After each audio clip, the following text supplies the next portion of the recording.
You see the interview last night? Oprah returned with Meghan and Harry in what will surely go down in history as the most shocking gender reveal party of all time. At least 17 million Americans watched only the Super Bowl, and the season premiere of The Equalizer, featuring another queen, Latifah, had more viewers this year, which is huge. If only there was a way these Oprah specials could vaccinate us, too. It would be amazing. Well, Meghan Markle has opened up about Prince Harry's new life in LA, joining Ellen DeGeneres for her first interview since that Oprah tell-all. Watch this. I love that y'all moved here. And Harry is loving it, right? He loves it. What's he love so much about California?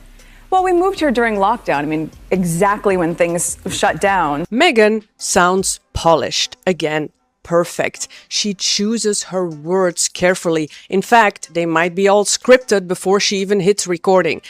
And since she's hardly talking in her videos on Instagram, when we look at her cooking show, the words even there that she uses, it's not natural. It's not something that we use all the time. She's forcing certain words into the script, into the conversation. Meghan says she went in for the hugs, and I think our suspicions about this being a pretty cool relationship right from the start have been confirmed here. It also confirms what we've always known, which is that Meghan and Kate are two very, very different women. You know, that's why they were never going to be best friends. It started like one of those weird moments in culture when the entire world is still shaking off holiday brain fog, when you're trying to remember what day it is and whether you actually finished the last slice of cheesecake or just dreamed it. First week of January, everyone back from family gatherings, duffel bags still sitting by the door, half the Christmas lights still up because it feels wrong to yank them down too soon. Late night shows returned, Hollywood snapped back to life, and then, boom.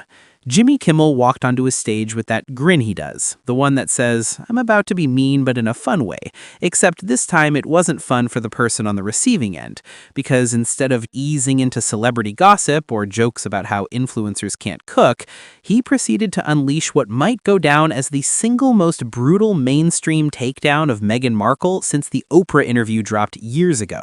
And this wasn't fringe commentary. This wasn't YouTubers, tabloids, or the usual suspects from the UK royal watching ecosystem sharpening their knives. This was Kimmel, a guy who defended Meghan and Harry for years, who happily played into the whole royals bad, Meghan good framing when that was the Hollywood consensus. Which is why what happened next felt like a cultural earthquake. He played a clip from With Love, Meghan. Meghan sitting in her immaculate Montecito kitchen talking about family, authenticity, dinner tables, and how sharing a meal creates connection. The lighting soft, the tone maternal, the vibe very your friend who just discovered journaling and wants to fix your life with sourdough. Audience chuckling, standard stuff.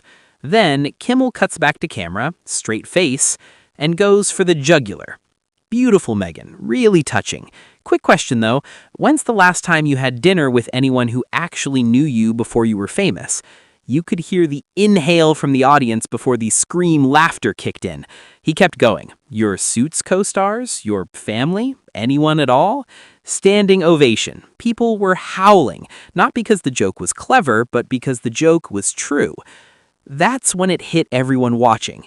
Kimmel wasn't roasting, Kimmel was revealing. This wasn't about Meghan being annoying or extra or trying too hard to be a lifestyle guru.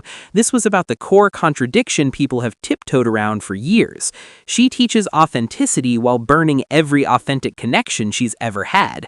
Comment below if you caught that monologue live, because Twitter, X, was basically one long scream emoji for 48 hours, and I want to know if it was just me. And in case you're thinking this was a one-off moment of late-night snark, the universe said no, that would be too simple. The following night, literally the next night, Stephen Colbert walked on stage like a man who had been waiting 5 years to finally say what he really thought. He did a whole produced segment, graphics, jokes, the works, called Brands Nobody Asked For. You already know where this is going. He warmed up the audience with a couple safe swings at celebrity tequila and makeup lines, and then, like a predator circling its actual prey, he pivoted to Meghan. The audience tensed, you could feel it even through the TV, because once Kimmel breaks the seal, all bets are off. Colbert starts with the jam. Yes, that jam, the meme that refuses to die. He joked that even people who got it free didn't want it. The audience erupted because, again, this isn't bullying, it's observation. Then he referenced the American Riviera Orchard trademark fiasco, then the As Ever rebrand, then the jam rollout that felt less like a brand launch and more like someone handing out party favors from a baby shower. But where he truly stabbed the storyline through the heart was Spotify. Millions of dollars for a podcast. One season, then cancellation. Colbert hit the punchline. How bad do you have to be at a job where the job is literally just talking to get fired from it? Audience gone, studio laughing, people at home choking on their tea. Pause for a second, because in Hollywood, work ethic is religion. You can be problematic, weird, chaotic, dramatic. People forgive everything if you show up and deliver. But getting fired from talking, from interviewing, from the easiest content format on earth, that's not a scandal, that's competence. Or more accurately, lack of competence. Like, if you're gonna sell us on being a hardworking entrepreneur building a brand empire, at least produce something. Anything. Quick break. If you're still with me, like the video so the algorithm stops burying the royal content under celebrity divorces and Dua Lipa dance edits. Thanks in advance. Back to the carnage. The key thing here isn't that Meghan got mocked. Celebrities get mocked every night. The key thing is who mocked her and when. Because Kimmel and Colbert aren't British tabloids. They're not conservative talking heads. They're not royal biographers writing books with three-word dramatic titles like War, Spare, or Bloodline.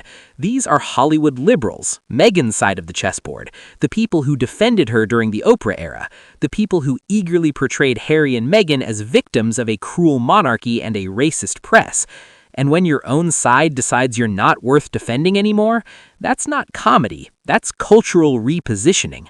Hollywood protects people who are useful. Hollywood abandons people who embarrass them. And after 5 years of flopped projects, unfinished ideas, rebrands, podcast drama, and jam, the tolerance ran out. Let's zoom out for a second. And royal watchers, UK folks, US scandal addicts, you're gonna appreciate this part. Meghan's entire post-royal strategy was built on one concept: credibility. Credibility as a humanitarian, credibility as a storyteller, credibility as a lifestyle expert, credibility as a modern icon. But to hold credibility, you need one of two things. Either you succeed at what you do, or you fail but people still believe you're authentic. Meghan did neither. Netflix flop, Spotify failure, brand disaster, constant rebranding every 6 months like she's speed-running identities to see which one sticks.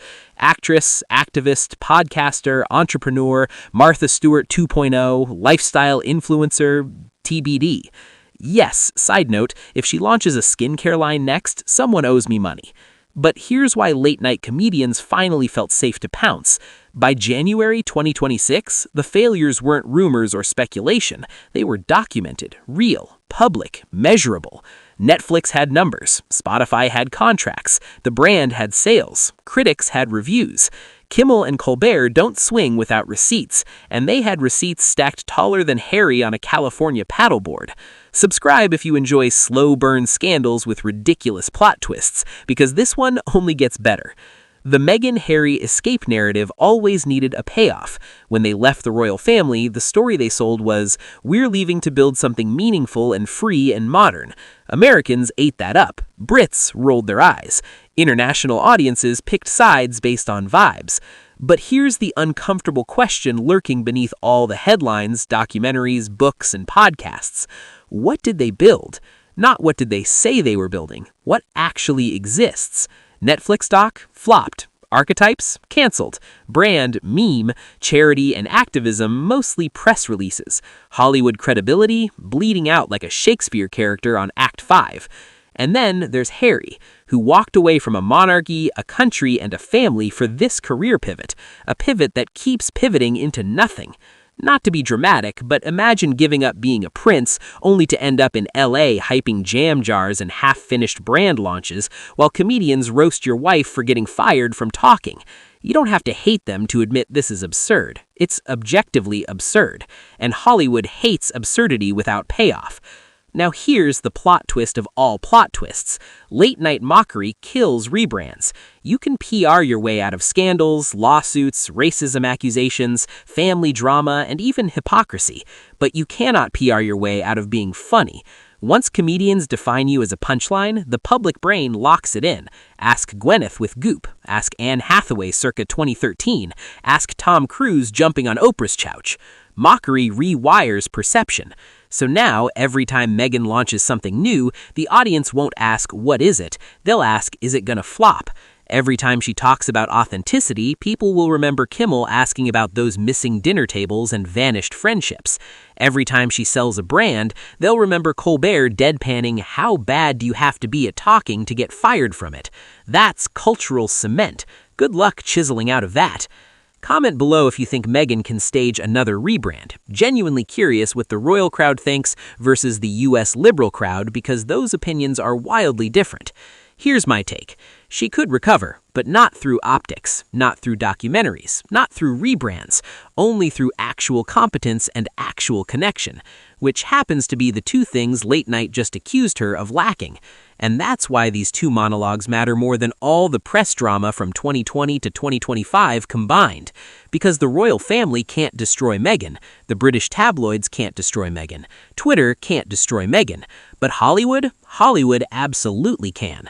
Hollywood made her. Hollywood protected her. Hollywood enabled her. Hollywood looked away as long as it could. And when Hollywood finally turns, the game is over. Like the video if you're watching from the US, comment if you're watching from the UK, subscribe if you're here for the long-form scandal saga, because 2026 is clearly about to feed us. Thanks for hanging out. Warmly, thank you.